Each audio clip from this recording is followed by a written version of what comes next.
Assalamualaikum warahmatullahi wabarakatuh. Pada perkuliahan kali ini kita akan membahas tentang materi gizi pada remaja.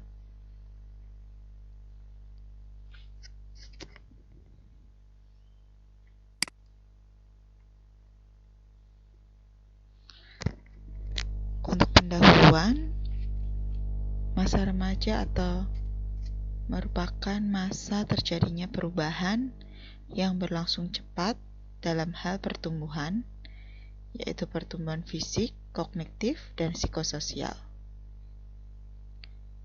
Masa remaja adalah masa peralihan dari masa anak-anak menuju ke dewasa dan biasanya ditandai dengan banyak perubahan, yaitu antara lain pertambahan massa otot, jaringan lemak tubuh, dan perubahan hormon.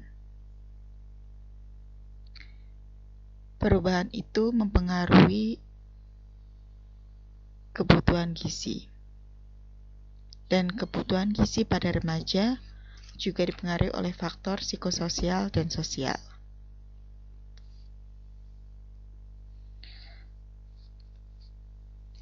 Masa remaja dibagi menjadi berdasarkan kondisi perkembangan fisik, psikososial, dan sosial.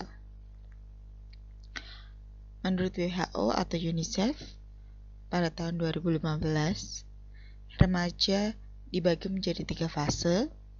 Yang pertama adalah remaja awal, yaitu usia 10-14 tahun. Yang kedua adalah remaja pertengahan, yaitu usia 14-17 tahun. Dan yang ketiga adalah remaja akhir, 17-21 tahun.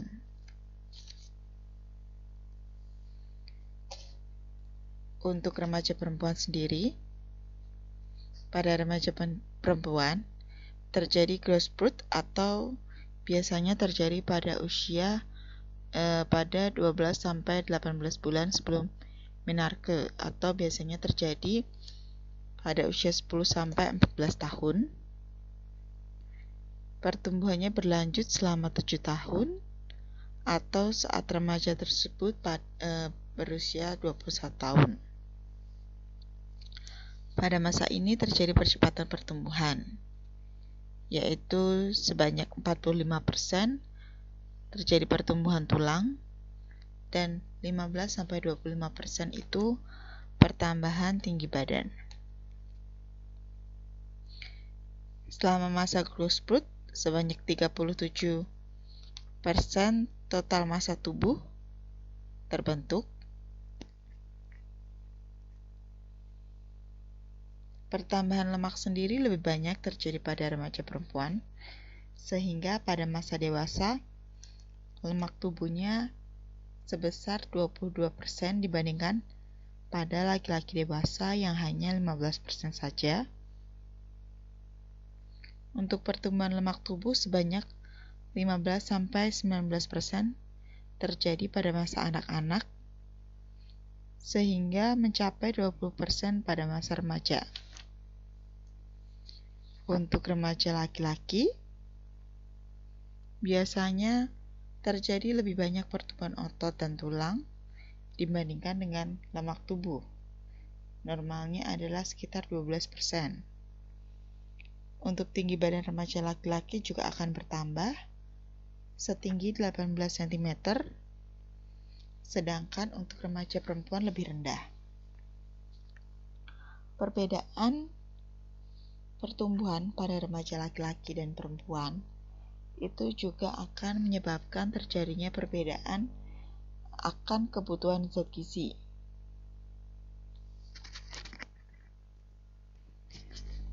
Perubahan pada masa remaja yaitu akan terjadi perubahan fisik, psikis, pematangan fungsi seksual yang akan terjadi pada masa pubertas, sehingga pada masa pubertas hormon akan aktif, yaitu FSH dan LH. Untuk perempuan yaitu bisa merangsang pertumbuhan estrogen dan progesteron sehingga merubah sistem biologi seorang anak. Untuk pengaruh hormon estrogen dan progesteron pada perempuan, estrogen sendiri yaitu merangsang pertumbuhan kelenjar susu di payudara, sehingga maka akan terjadi pembesaran payudara, merangsang pertumbuhan saluran telur, rongga rahim dan vagina, sehingga membesar. Dan biasanya di vagina itu estrogen akan membuat dinding menjadi tebal dan cairannya akan bertambah banyak. Sehingga pada perempuan biasanya estrogen itu akan mengakibatkan tertimbulnya lemak di daerah panggul perempuan. Untuk hormon progesteron melemaskan otot halus sehingga akan meningkatkan produksi zat lemak di kulit yang akan meningkatkan suhu tubuh, mempertebal dinding di dalam rahim, dan merangsang kelenjar-kelenjar agar mengeluarkan cairan sehingga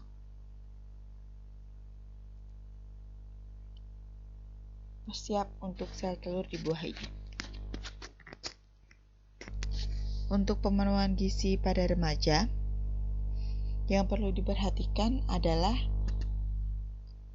untuk pemenuhan kebutuhan gizi pada remaja itu perlu diperhatikan karena ada beberapa aspek yang mempengaruhinya, yaitu yang pertama terjadi peningkatan kebutuhan zat gizi untuk mendukung pertumbuhan dan perkembangan fisik dan psikis.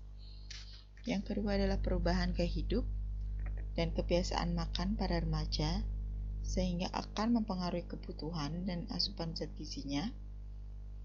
Yang ketiga adalah kebutuhan zat gizi khususnya pada remaja itu perlu diperhatikan karena biasanya pada remaja itu akan terjadi aktivitas fisik yang tinggi, misalnya olahraga, mungkin kehamilan, dan ada gangguan perilaku makan, diet ketat, konsumsi alkohol, dan obat-obatan. Zat gizi sendiri mempengaruhi pertumbuhan dan perkembangan selama masa bayi, balita, hingga remaja. Sehingga pada masa remaja itu kebutuhannya juga lebih besar dibandingkan pada masa bayi dan balita. Karena pada masa remaja itu dipengaruhi oleh pertumbuhan di masa pubertas, sehingga kebutuhan gizi yang tinggi juga terdapat pada periode pertumbuhan yang cepat.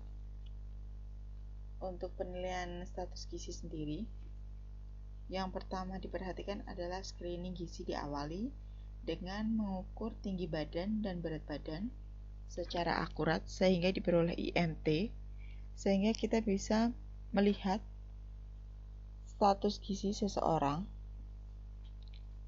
Untuk penilaian gizi pada remaja biasanya meliputi pengukuran antropometri, yang kedua penggalian data terkait riwayat medis kliennya, yang ketiga data fisik dan klinis, lalu ada biokimia, data asupan makan, perawatan medis yang dijalani, dan kondisi ketahanan pangan.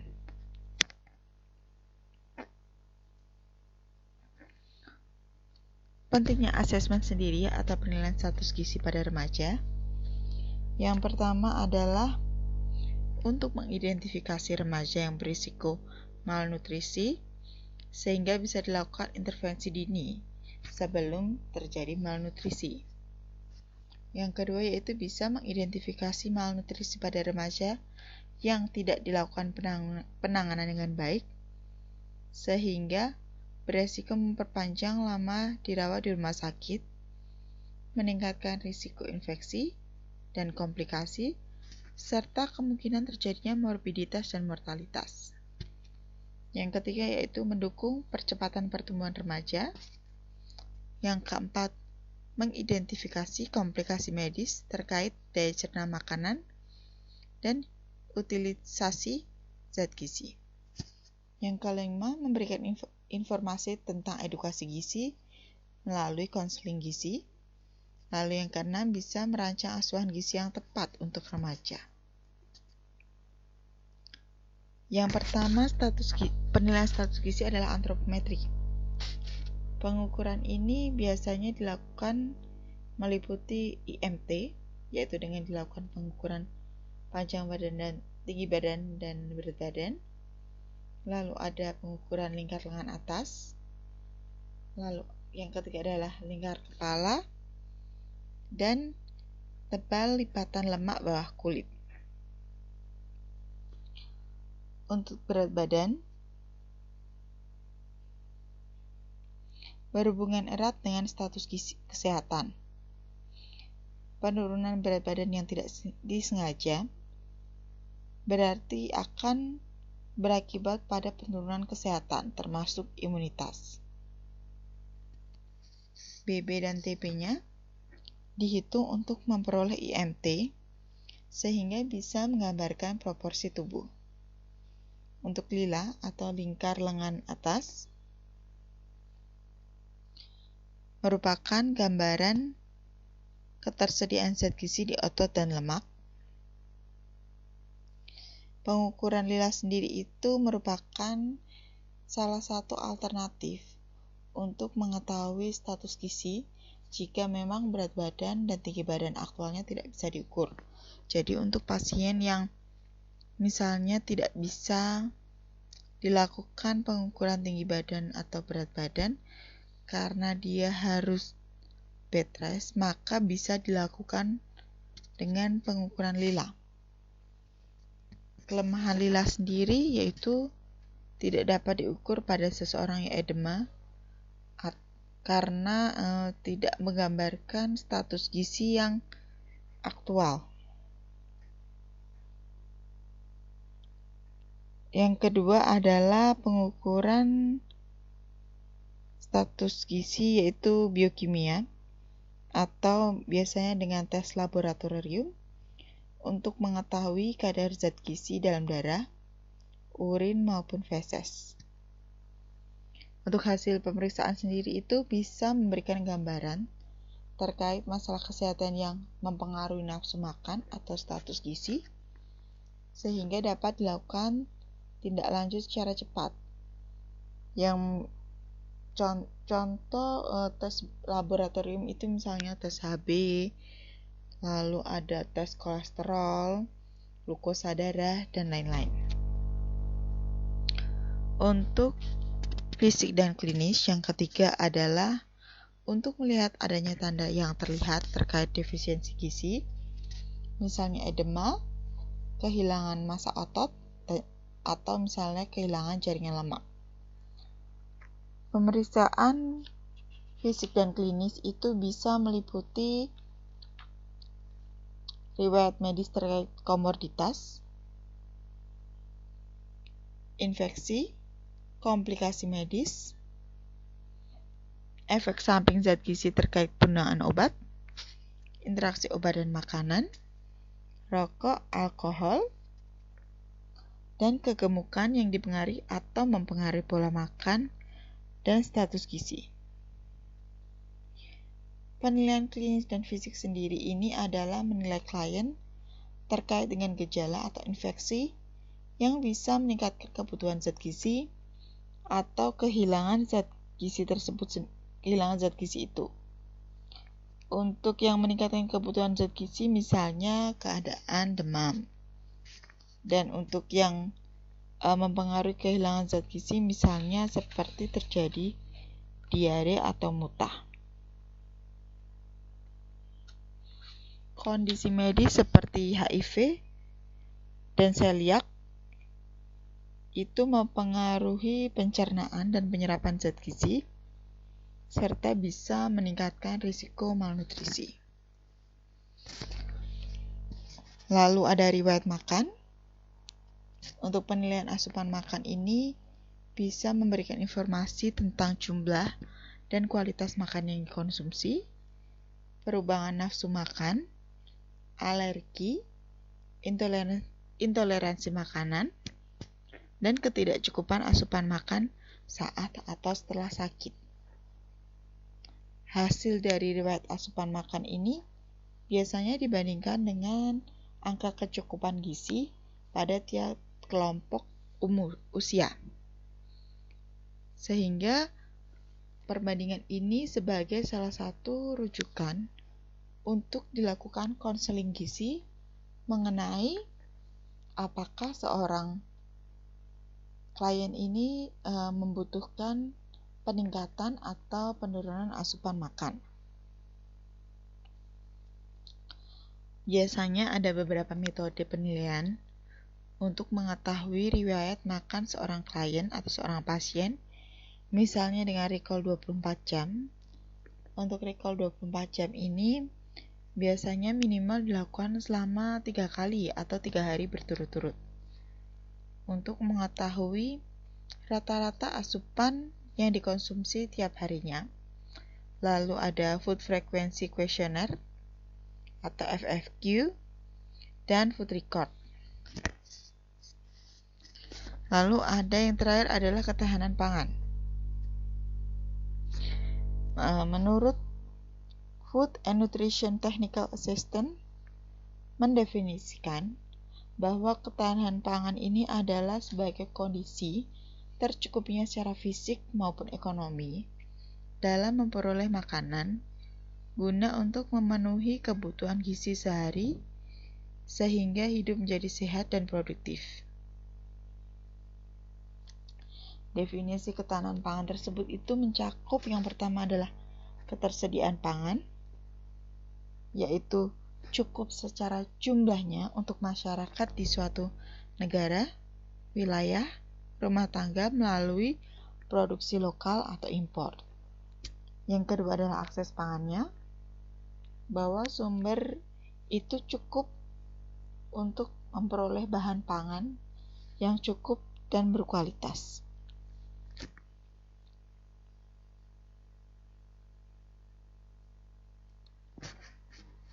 Yang ketiga adalah utilisasi atau konsumsi pangan, yaitu penggunaan biologis makanan oleh tubuh.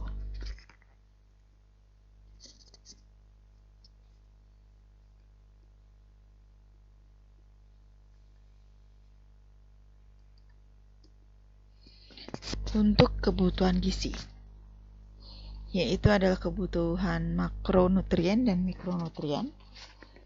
Yang pertama energi. Energi adalah salah satu faktor yang perlu diperhatikan, khususnya berhubungan dengan aktivitas fisik.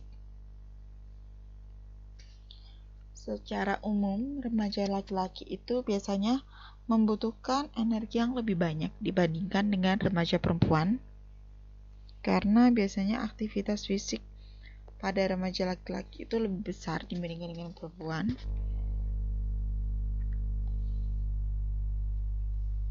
Untuk kebutuhan gizi untuk remaja laki-laki biasanya berdasarkan angka kecukupan gizi, yaitu 2400 sampai 2600 kilokalori. Untuk remaja perempuan 2000 sampai 2200 kilokalori. Dan 60%-nya itu harus berasal dari karbohidrat. Lalu yang kedua adalah protein. Kebutuhan protein sendiri mengalami peningkatan, khususnya pada masa remaja, karena pada masa remaja ini adalah proses tumbuh kembangnya itu berlangsung dengan cepat.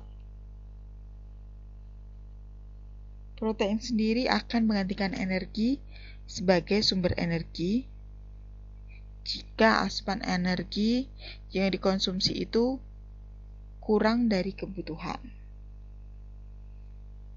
Untuk kebutuhan protein sendiri juga dilihat dari berdasarkan AKG atau angka kecukupan gizi, yaitu 44 sampai 59 gram tergantung dari jenis kelamin dan usianya.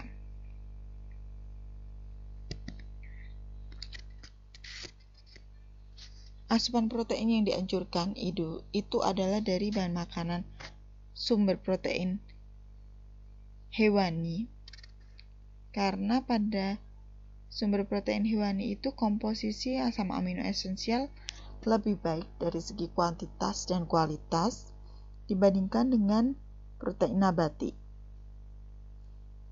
Beberapa sumber bahan makanan protein nabati itu bisa seperti telur, daging, ikan, susu, keju, atau seafood, dan beberapa protein nabati juga yang dianjurkan adalah misalnya seperti tempe, tahu, dan kacang-kacangan. Lalu ada karbohidrat, sumber energi primer untuk aktivitas fisik, dan anjuran kebutuhan karbohidrat sendiri adalah 50-60% dari kebutuhan tubuh. Lalu ada kalsium, berfungsi untuk akselerasi muskular, skeletal, dan perkembangan endokrin.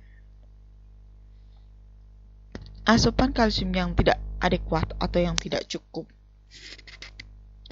akan menyebabkan massa tulang berkurang, sehingga bisa meningkatkan resiko terjadinya osteoporosis pada masa dewasa. Dan apabila konsumsi kalsium tersebut berlebihan juga, maka akan menyebabkan batu ginjal, kalsifikasi jaringan lunak, dan konstipasi. Ada zat besi atau Fe. Biasanya untuk zat besi atau Fe kebutuhan pada remaja perempuan itu lebih tinggi.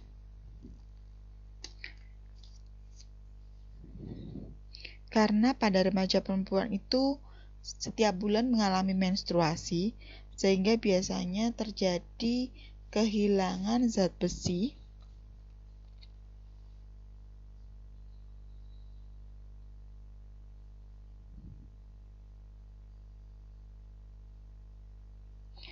pada remaja laki-laki sendiri juga membutuhkan zat besi karena terjadi ekspansi volume darah dan peningkatan konsentrasi Hb atau hemoglobin. Zat besi pada sumber nabati sendiri itu hanya terserap sekitar 1-2%, sedangkan pada sumber hewani itu 10-12%. Dan ada beberapa zat juga yang bisa menghambat penyerapan zat gizi atau khususnya zat besi, misalnya tanin, fitat, zinc, kalsium, dan fosfat. Beberapa sumber zat besi yang baik untuk dikonsumsi itu seperti hati, daging merah, kacang-kacangan, dan sayuran hijau. Lalu ada zinc. Zinc sendiri berperan dalam reaksi metabolisme karbohidrat, lemak, protein, dan asam nukleat. Apabila asupan zinc kurang, maka akan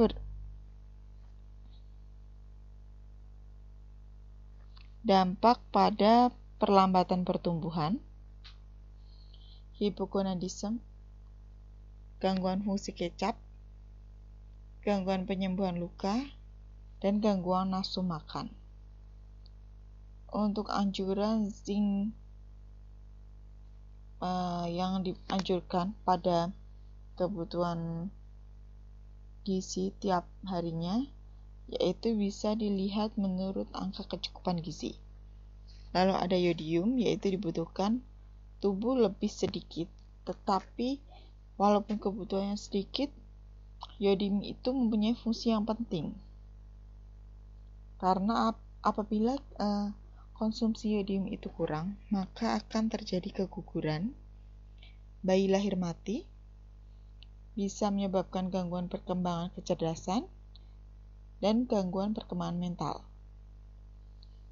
Dan untuk salah satu cara apabila konsumsi yodium itu kurang dari sumber bahan makanan, biasanya bisa dilakukan suplementasi. Untuk suplementasi wanita usia 6-35 tahun dan laki-laki usia 6-20 tahun adalah sebanyak 400 mg atau biasanya 2 kapsul. Dan untuk bahan makanan yang baik atau memiliki sumber yodium itu misalnya jadi hewani ada ikan dan kerang. Dan sumber atau anjuran untuk mengkonsumsi garam beriodium yaitu dalam sehari tidak lebih dari 6 gram atau 1 sendok teh. Lalu ada kebutuhan lemak. Konsumsi lemak sendiri dibatasi, yaitu tidak melebihi 25% dari total kebutuhan energi perharinya.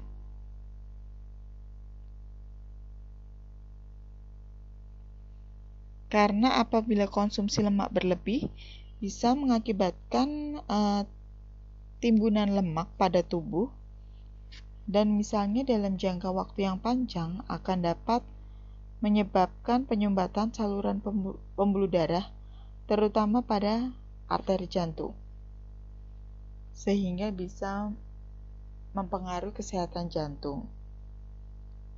Tetapi apabila konsumsi lemak itu tidak cukup atau kurang, bisa menyebabkan asupan energinya tidak adekuat. Dan pembatasan konsumsi terutama lemak hewani bisa menyebabkan asupan zat besi dan zinc rendah. Sehingga untuk American Heart Association menyatakan pentingnya pengaturan diet lemak trans dan tersaturasi serta kolesterol sebagai faktor resiko kejadian kardiovaskular.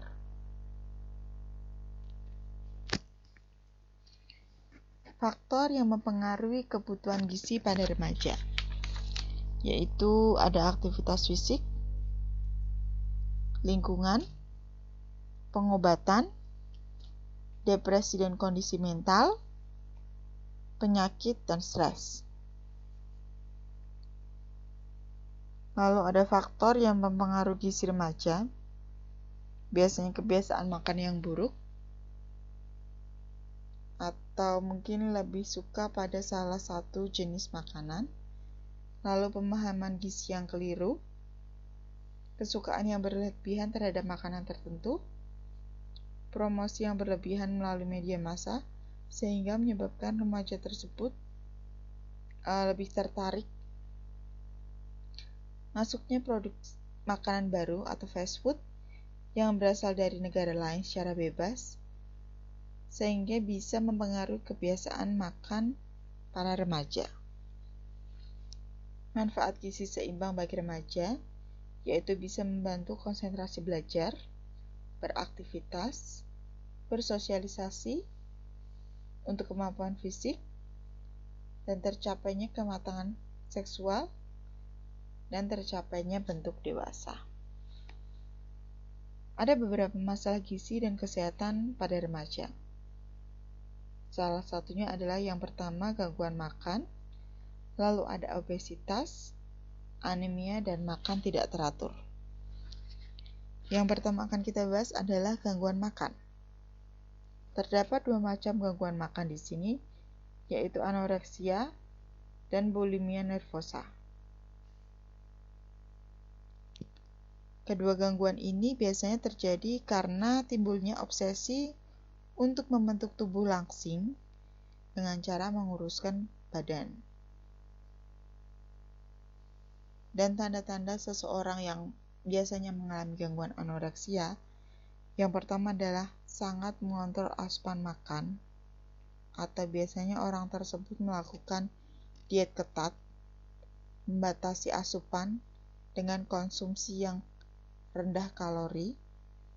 Yang kedua adalah kehilangan berat badannya secara drastis karena diet yang ketat tersebut, sehingga asupan yang dikonsumsi juga sangat-sangat rendah. Lalu ada tanda lain yaitu biasanya menstruasinya menjadi tidak teratur, atau minimal 3 bulan berturut-turut karena gangguan fungsi hormonalnya akibat asupan makan yang tidak adekuat. Anoreksia sendiri ini berbeda dengan bulimia. Kalau anoreksia sendiri adalah biasanya penderitanya berusaha untuk menahan lapar atau dietnya ketat sekali. Kalau bulimia ini biasanya penderita adalah cenderung makan dalam porsi yang banyak atau berlebihan dan kemudian dikeluarkan kembali. Misalnya salah satunya dengan obat pencahar atau diuretik untuk mengontrol berat badannya agar tidak bertambah. Atau cara lain adalah dengan memuntahkan makanannya. Lalu penyebab dari gangguan makan sendiri ada body image, biologis, psikologis, sosial, keluarga, medis, media, dan budaya. Gangguan makan ini akan menyebabkan komplikasi jangka panjang. Misalnya seperti terjadi kerusakan mulut, kerongkongan, tenggorokan, esofagus, yaitu yang bisa berupa luka dan perdarahan. Lalu ada pembengkakan kelenjar saliva, kerusakan gigi dan gusi, luka dan kapalan pada punggung jari, kerusakan ginjal, serta gangguan saluran cerna karena konsumsi obat pencahar atau obat diuretik lainnya. Yang kedua adalah obesitas. Risiko obes akan meningkat karena aktivitas fisik dan peningkatan konsumsi tinggi lemak dan karbohidrat, tetapi memiliki kandungan gizi yang rendah. Untuk obesitas sendiri terjadi secara multifaktor, yaitu bisa dari genetik, lingkungan, atau psikologis. Obesitas dan malnutrisi kronis ini berhubungan karena status gizi pada masa lalu atau pada saat anak-anak itu akan berhubungan dengan status gizi pada masa sekarang. Obes pada remaja sendiri berhubungan dengan masalah kesehatan pada saat dewasa. Misalnya masalah psikososial, peningkatan risiko penyakit kardiovaskular, metabolisme glukosanya tidak normal, gangguan saluran cerna dan hati, sleep apnea, komplikasi masalah tulang hingga terjadinya kematian. Pada remaja perempuan yang berisiko mengalami penyakit sendi lebih besar pada usia lanjut dibandingkan remaja perempuan dengan berat badan yang normal. Kondisi kelebihan berat badan sendiri sebagai salah satu tanda awal terjadinya obes pada masa remaja bisa disebabkan karena hipertrofi sel lemak dan hiperplasia, peningkatan kadar lipoprotein lipase, terjadi penurunan termogenetik potensial, insensitivitas insulin, dan genetik. Yang ketiga ada anemia. Anemia sendiri adalah keadaan jumlah eritrosit atau kadar Hb-nya dalam darah itu kurang dari normal. Anemia bisa menyebabkan penurunan kemampuan Hb dan eritrosit dalam membawa oksigen ke seluruh tubuh, sehingga biasanya tubuh itu akan menjadi cepat lelah, lemah, atau lemas. Karena penyebab anemia sendiri adalah yang pertama adalah perdarahan hebat. Lalu ada kadar zat besi, asam folat, dan vitamin B12 dalam tubuh rendah. Ada karena leukemia dan penyakit kronis yang lainnya. Untuk tanda-tanda anemia sendiri ada lemah, letih, lesu, kurang gairah dalam beraktivitas, dan sesak.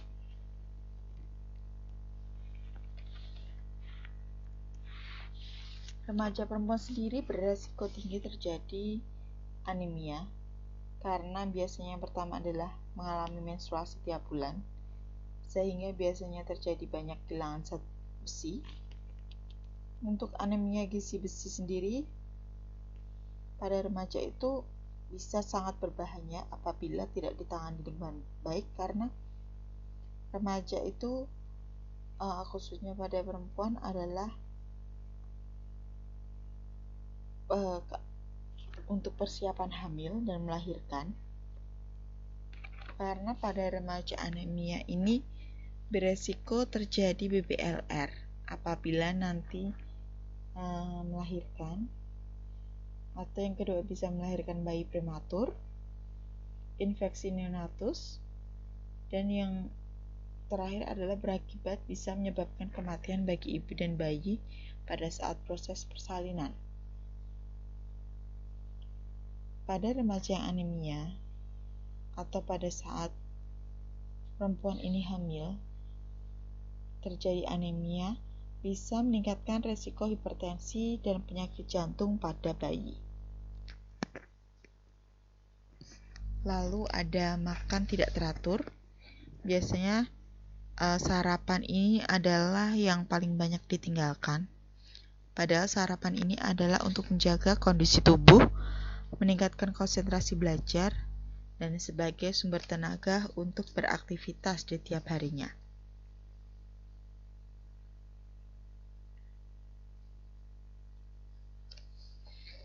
Remaja sendiri biasanya melewatkan sarapan atau makan siang biasanya karena aktivitas yang tinggi baik di sekolah atau luar sekolah. Dan remaja sendiri juga lebih menyukai makanan yang bisa dibilang 0 kalori.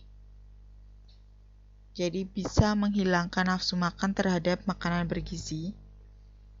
Atau biasanya makan makanan 0 kalori ini adalah makanan fast food. Dan apabila ini berlangsung lama akan bisa menyebabkan resiko obes, sehingga juga bisa memicu timbulnya terjadi penyakit degeneratif seperti misalnya diabetes atau hipertensi. Ya, sekian materi dari saya. Silahkan apabila ada pertanyaan atau ada tanggapan tentang materi gizi pada remaja. Cukup sekian materi dari saya. Wassalamualaikum warahmatullahi wabarakatuh.